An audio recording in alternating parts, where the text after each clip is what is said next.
Hello again, this is Greg, and I'm joined by my son Trey during this podcast, and we are podcasting from the 2024 National Pheasant Fest and Quail Classic.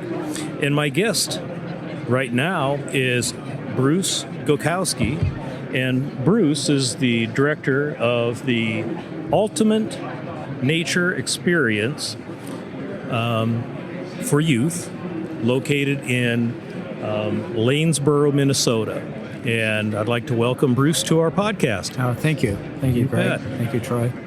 Well, Bruce, I want to say that when you corresponded with me, you sent an email reply to me about your camp and being willing to be a guest on our podcast.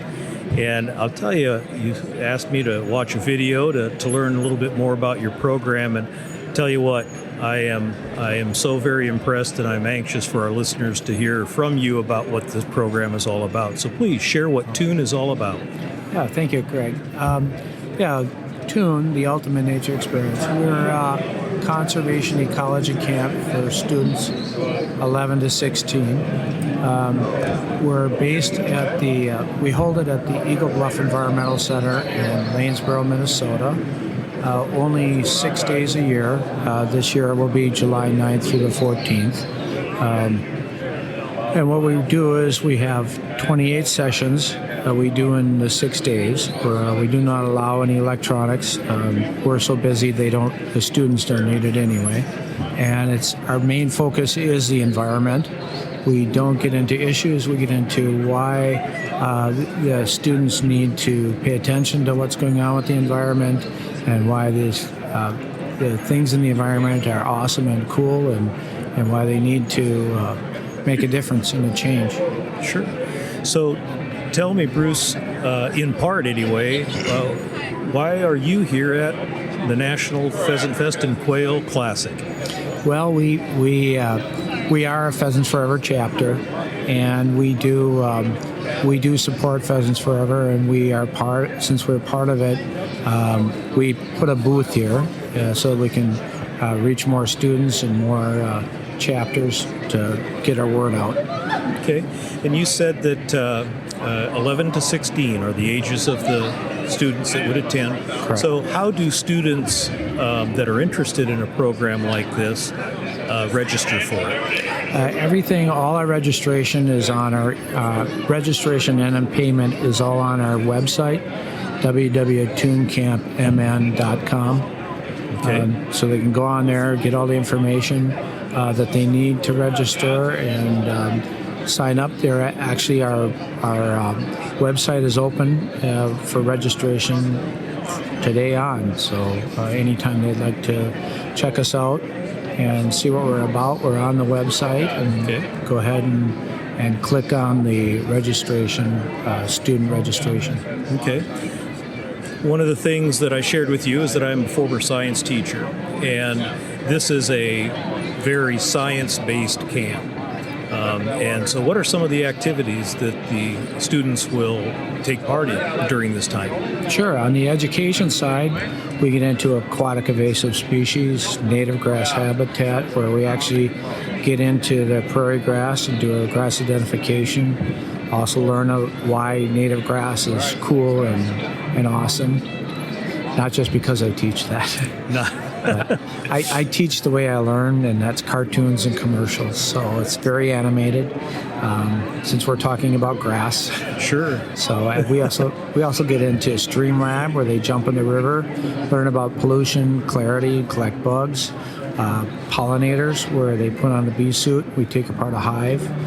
We get into soil biology, where we get into the prairie grass and the forest, and we learn about the difference between the two soils, and water absorption and soil testing. We also get into songbirds, where they get out and identify different songbirds of the area. Insects, where they also do insect identification. We visit the local trout hatchery down in Lanesboro, and then we do a trout behavior class. We also do wetlands, We hold that class around a small wetland pond. So we try to connect directly with what's happening and being in the environment as we teach this stuff. So that's hands-on. We try to get as much hands-on as possible. We do forestry, where we're out doing tree identification. We get into, like I said, 28 of them. So I'm sure I missed a few. Well, It sounds a lot like my summer program in Ogallala with Ms. Armstrong. It's a lot of fun. that's right. Trey's referring to a program. We lived in western Nebraska, Ogallala, and we had some dynamite people that worked with youth, and that was a program that was offered to our elementary age students. Nice. So these are a little bit older, but as you're describing this, Bruce, when do they sleep? Well, they get a chance. Well, I hope so, because or they go back home very, very tired. Well, that's awesome. No, they're in bed by 10, but they're up at 6:30, and we're out 90% of the time. We're outside. We also set up the auditorium there with all the different tables of things that are related to what we're teaching, so they have a hands-on again, so they can take a look and see. And I've got I average 30 to 35 volunteers and professionals that help me put this together. So I have some superstars that really help out. Sure. Amazing people. That's what makes the world go round, right? The volunteers, and especially working with today's youth. So couldn't do it without volunteers. Who are some of the partners that you work with, the volunteers? The DNR, Minnesota DNR. We get into Pollinate Minnesota. I have Minnesota Soil Health Coalition that helps me run soil. We get into this year we're bringing in the Minnesota Trappers Association, talk about predators and why that's part of the balance. We also get into Winona Soil and Health.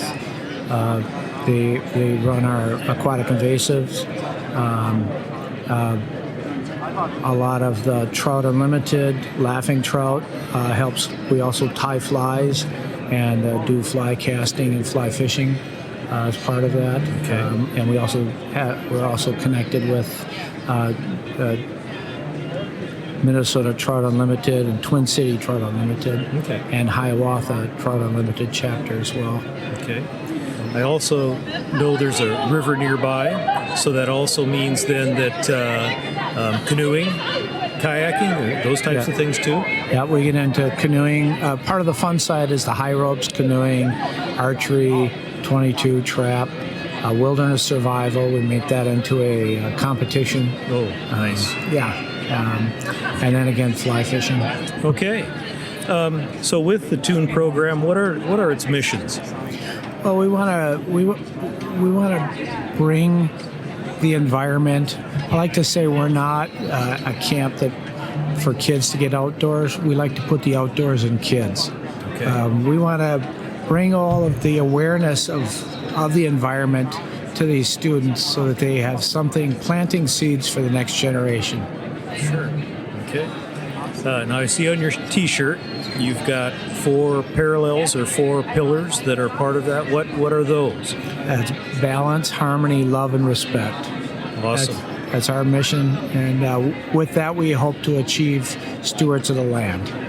I also see on the website that you teach Aldo Leopold. And Aldo Leopold is a naturalist, conservationist, some would say the father of modern day conservation. And this year is the 75th anniversary of the publishing of the Sand County Almanac.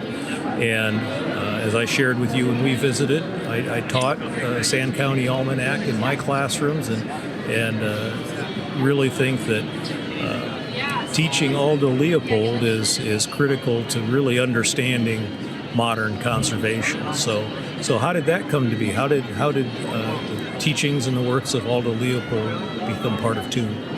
Well, at one time, Pheasants Forever did have the Leopold Education Program. Okay. And then they had turned it back over, first to the Audubon, and then Leopold program took over. And it's funny that you mentioned that. I just got a notice the other day that Estelle Leopold passed away this year. So And that's a daughter, correct? that was the youngest daughter, Right, yeah, okay. 94. So I recently, even though producing a podcast takes time, I do take time to listen to other podcasts, and they had I think it was maybe the president of the Leopold Foundation, and he talked about how she was so instrumental in moving it forward. So that's sad to hear. well, it was an excellent life that she had, and I think all the Leopold children were able to provide more to his Legacy. life, to his legacy. Sure. The reason that I enjoy Leopold is because he has out of all the conservationists, his strong point was the man-land relationship. Sure. And how important that is, and that we should always try to remember that, keep that in mind when we are working with nature, that we have to share it with nature to make it work better. Something that drew me to his works were his powers of observation. Maybe the least important thing that a person might think you should be observing, he did. Right. He watched a mouse and hypothesized about what was the objective there and those things. So his powers of observation were very keen, and that's I think important to be able to teach to our youth as well. And I'm sure you do a lot of that. Oh yeah, time. yeah. Well, and that's kind of where I came up with the 4 words. Was through reading Sand County Almanac many years, realizing that balance, harmony, love, and respect. It just fits. It makes it work. Sure. It's what we all need. Absolutely. And I know you said this, but I didn't write this down quick enough. But what dates are the camp? This year it's July 9th through the 14th. Okay, 9th through the 14th. And is there a cost to the camp? Yes, there is. It's a $600 camp. Okay. But there are also scholarships available. Everything is online with the registration, and you can click on the scholarship application if needed. The student is required to write a 150-word essay as to why they love nature and why they want to come to camp. And then we submit that either to Trout Unlimited chapters or the Pheasants Forever chapters where the student lives. And nothing is 100% guaranteed. It's up to the chapters and up to the whether they can afford to help Help us with out. the scholarship. Sure. Right. Okay. You mentioned that you are supported by several Pheasants Forever chapters, and you are here at Pheasant Forever, Quail Forever, the National Pheasant Fest and Quail Classic. How instrumental is Pheasants Forever to your program? It started at the national level. It started as I think at one time Pheasants Forever wanted to create camps all across the U.S., and we were part of that. And we just kind of spun off. There's only 2 remaining chapters left, and I took the mission, their idea, to make it a conservation ecology. And when I took over the camp, it was down to 3 days and about 12 sessions, and we've grown it to as our main focus because especially now with what's happening with the environment, how important of an issue everything is. Sure. And for these students to know that they can make a change and a difference in ownership. Sure. And how long, again, have you been with this program? I've been director for the last 12 years, and you started out just volunteering for it. I've been with the Pheasants Forever for 22 years, I think it is now. Okay. Yeah, so. And in those 12 years, you said you started with how many programs, and you have 28 now? Yeah, we started out with 12. 12, okay. Yeah, so. And now 28. Correct. That's awesome. That takes a lot of work, and that takes a tremendous amount of leadership. So you should be congratulated on those efforts. So thank you. In working with youth, as a 30-plus year teacher and administrator, and I tell you, there's no more rewarding profession, in my opinion, than working with the young people and seeing them grow into these wonderful adults. So we've actually been blessed the last 2-3 years that I've had students that started out at 11, and now they've come back, and I've got 18-year-old, 19 and 21-year-olds that are now youth or adult guides. We call ourselves guides. Okay. The mentorship program is working. We're passing the torch on to the next generation. Nice. And how many kids that have attended the camp want to come back? We get anywhere from 12 to 15 a year that come back. Okay. And it's great. I always tell them, I think that's my statement, you can come back as many times as you want. Just bring someone who hasn't been to share. Sure.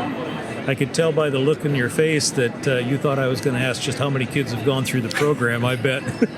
Yeah, exactly. That would have been a zinger, wouldn't it? Yeah, I'm like, holy cow.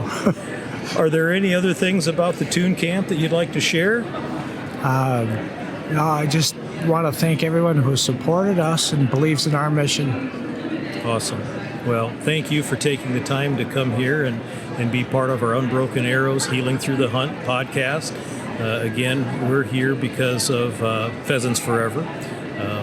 Bob St. Pierre was a host on our podcast, and through communication with him, he asked if we would like to highlight some of our exhibitors, and so we're glad that we've made your acquaintance. So. Well, thank you, Greg, and thank you, Troy, for all that you do, and you guys are amazing, and I've listened to your podcasts, and I'm blown away. So, well, thank you, appreciate it. We try. We're not professionals by any means, but we try. We're getting there. Very good. Thanks, Bruce.